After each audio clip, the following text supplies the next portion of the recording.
Le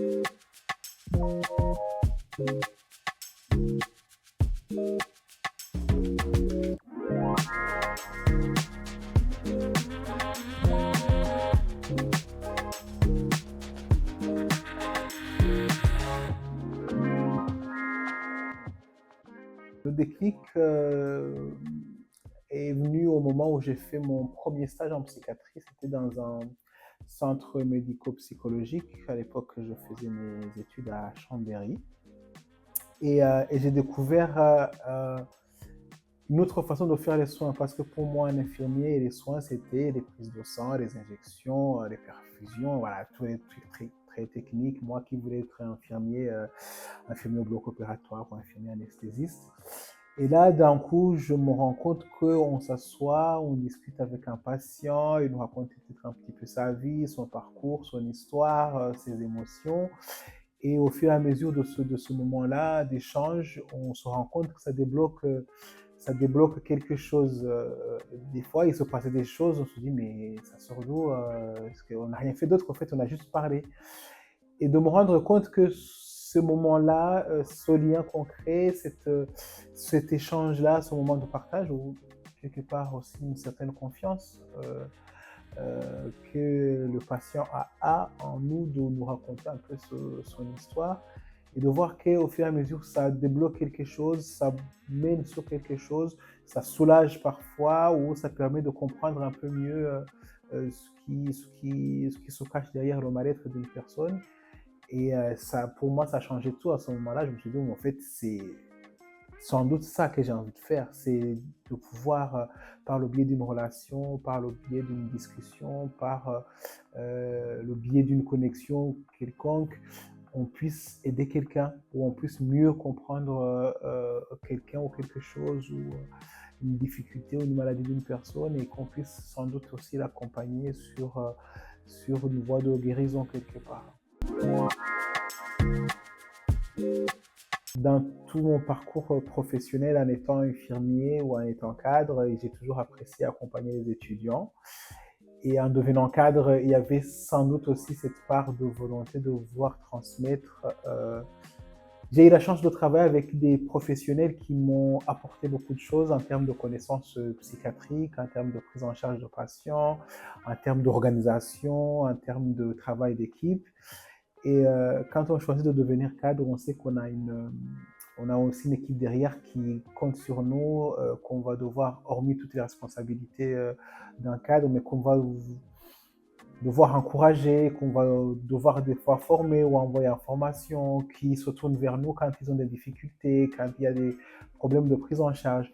Et je pense que ce que je voulais le plus transmettre à l'équipe, c'est l'importance du lien qu'on crée avec un patient, de la confiance qui se crée, de cette relation qui se construit aussi, que des fois c'est très compliqué, surtout en psychiatrie. Des fois, la personne ne peut même pas vous voir en peinture, mais après derrière, vous travaillez petit à petit, et il y a une relation qui se crée, et de voir les fruits que porte cette relation-là, je pense quelque part, j'ai envie aussi que les soignants dont j'ai la responsabilité puissent peut-être aussi vivre ces choses-là, ou faire en tout cas leur métier dans ce sens-là, de se dire en fait on est là pour le patient, mais on travaille beaucoup, en tout cas en psychiatrie, on travaille beaucoup avec le relationnel.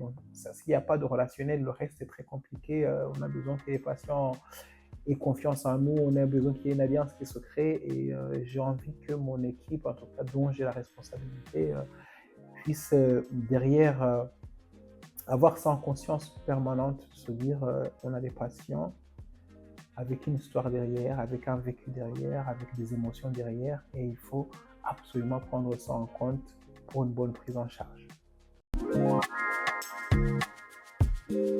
Travaillant en psychiatrie, je me répète, mais on travaille beaucoup avec les émotions de tout le monde, que ce soit les nôtres ou c'est des patients. On travaille avec nos émotions à tous et toutes. Et on travaille avec notre histoire, notre passé, notre vécu. On peut pas faire fi de ça.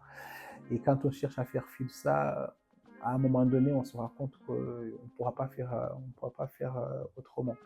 Donc, le fait de travailler en psychiatrie, sans doute que ça t'apporte tout d'abord un regard différent sur les difficultés qu'on peut rencontrer. Je pense que ce qu'on croit plus difficile, plus insurmontable, quand on croise les patients avec leurs difficultés, avec les histoires, on apprend assez rapidement à relativiser par rapport à nos propres difficultés. Mais on apprend aussi quelque part à puiser au fond de nous cette force-là. On est les premiers à demander aux patients de s'accrocher, de se battre, de se lever le matin même si c'est difficile, de prendre le traitement même si c'est difficile. Voilà, quand on veut être honnête et authentique, on ne peut pas passer 2 mois, une année à rappeler ça aux patients et que nous, quand on se retrouve en difficulté, on n'arrive pas quelque part à trouver cette foi ou du moins à attendre que quelqu'un puisse nous répéter ces choses-là. Donc je pense que ça nous permet pour le coup, en tout cas moi, ça m'a permis de relativiser certaines difficultés. Ça permet d'avoir bizarrement une certaine patience envers la société. On se rend compte que ce qui se passe ici à l'établissement n'est pas si différent que ça avec ce qui se passe dans le monde externe. Hein. Des gens bizarres et compliqués et désorientés, on en trouve un peu partout. C'est pas une exclusivité de l'hôpital, donc ça te permet quelque part de se dire, mais en fait, voilà, c'est ça aussi la vie. On est différents, on a tous notre façon de nous comporter et il faut savoir relativiser tous ces problèmes-là. Merci à la psychiatrie de m'avoir appris à être moi-même, de m'avoir appris à être authentique et de m'avoir appris à m'écouter avant. Un souvenir en particulier, donc c'est l'histoire d'une sortie thérapeutique en plein hiver. On avait décidé qu'on partait en sortie randonnée raquette, donc on est parti. On avait une bonne météo jusque-là, il y avait suspicion que ça puisse se dégrader, mais c'était pas très alarmant, donc on part. Malheureusement pour nous, le climat se dégrade petit à petit. Après voilà, on s'est dit bon, on a commencé la marche, bon, on va y aller jusqu'au bout parce que ça faisait une boucle. On dit bah, de toute façon on va faire une boucle. Sauf que assez rapidement, c'est devenu beaucoup plus intense en termes de tempête de neige, j'ai envie de dire, mais voilà, il a beaucoup neigé et on se posait la question si on faisait demi-tour, si on continuait. En même temps, se dire on fait demi-tour, on continue, on était à peu près à mi-chemin, on s'est dit l'un ou l'autre, ça s'équivaut pour le coup, donc on a décidé de continuer. Donc les patients, même si ça les embêtait, même si c'était moins plaisant que ce qu'on avait cru au départ, ils se sont quand même forcés à y aller. Certains traînaient, donc il a fallu les encourager plusieurs fois, prendre des moments de pause parfois. On s'est dit, bon, on y va jusqu'au bout. Donc moi, quelque part, quand normalement on prend les patients, surtout thérapeutique, on explique ça se passe bien et on se dit ça se passe mal, jamais ils voudront venir parce que des fois, même pour certains patients, il faut insister pour qu'ils viennent. Et si pas le malheur, ça se passe mal, tu es sûr que la prochaine fois, ça va être encore plus compliqué. Donc moi, j'arrive, je me dis, bon, bah, je pense que plus personne ne voudra partir avec moi en sortie thérapeutique. Donc effectivement, bon, ce qui est devenu un peu anecdotique, c'est que à un moment donné, donc on revient, bon, les patients racontent un peu comment ça s'est passé, donc forcément, c'était compliqué, on a eu froid, on a été trempé de partout, mais il y avait une certaine fierté qu'on lisait de se dire, on n'a quand même pas abandonné, on a continué jusqu'au bout, on a mené l'activité jusqu'au bout, même si c'était la neige et tout ça, ben voilà, on était entre nous et puis on s'encourageait entre nous, on est allé jusqu'au bout.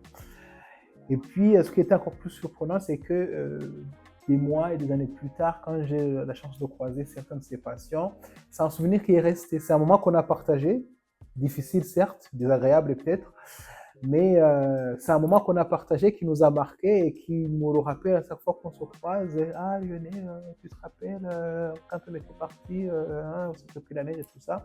Et bizarrement, il redemande à refaire la sortie. Bon, en espérant qu'on aura un meilleur temps, mais on aimerait bien refaire une sortie, même si c'était compliqué, mais c'était bien quand même. Et tout ça. Donc, ça nous a créé un moment, un petit souvenir qu'on partage à chaque fois qu'on se voit, et donc je trouvais ça très désagréable que même dans les moments où On a peur, on en revient toujours à cette histoire de relation qu'on crée avec les patients, que ce soit compliqué, que ce soit agréable ou désagréable. Il y a un lien qui se crée avec un patient quand on passe du temps avec, quand on fait des activités avec. Il y a toujours ce lien, cette relation qui se crée d'une manière ou d'une autre et qui peut toujours avoir des effets bénéfiques pour les patients. La gestion de mes propres émotions. On apprend de plus en plus à s'écouter en psychiatrie, à ne pas se cacher toujours derrière la blouse blanche d'une infirmier ou d'un infirmier super-héros qui doit tout affronter et rester de marbre et que tout se passe au mieux.